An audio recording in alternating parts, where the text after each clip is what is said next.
গভীর রাতে পরিমণিকে নিয়ে শেখ সাদী কী পোস্ট করলেন। তরুণ গায়ক শেখ সাদী গভীর রাতে পরিমণিকে নিয়ে স্ট্যাটাস দিয়েছেন তার ভেরিফাইড ফেসবুক পেজে। তিনি লিখেছেন, একটু ভাবেন তো, অনলাইনে আপনার ছবি পোস্ট করে একজন জানালো আপনি একজন রেপিস্ট, যার কোনো প্রমাণ নেই এবং ঘটনাটা অবাস্তব। এটা দেখার পর নিশ্চয় আপনার মাথাটা চক্কর দিয়ে উঠবে। ধরুন এই পরিস্থিতিতে আপনি কোনোভাবেই সে পোস্ট সরাতে পারতেছেন না।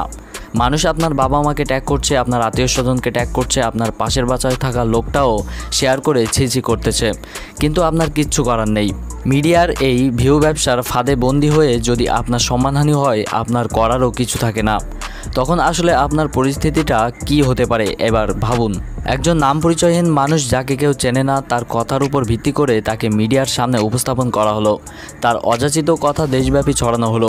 একবারও কি মনে হলো না সে একজন প্রতারক বা বড় মাপের মিথ্যাবাদী? সেটা যাচাই করার সস্তা ভিউয়ের জন্য এসব প্রচার করলেন। তাই এটা ক্লিয়ার যে উক্ত ঘটনার মুক্ত উদ্দেশ্য পরীকে হেয় করা।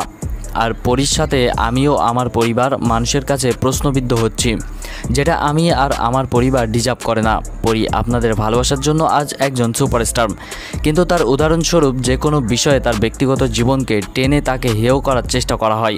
কিছু ভিউ ব্যবসায়ী সাংবাদিক পরীর জীবনের খবরকে বানিয়েছে তাদের রুটিরুজির অংশ।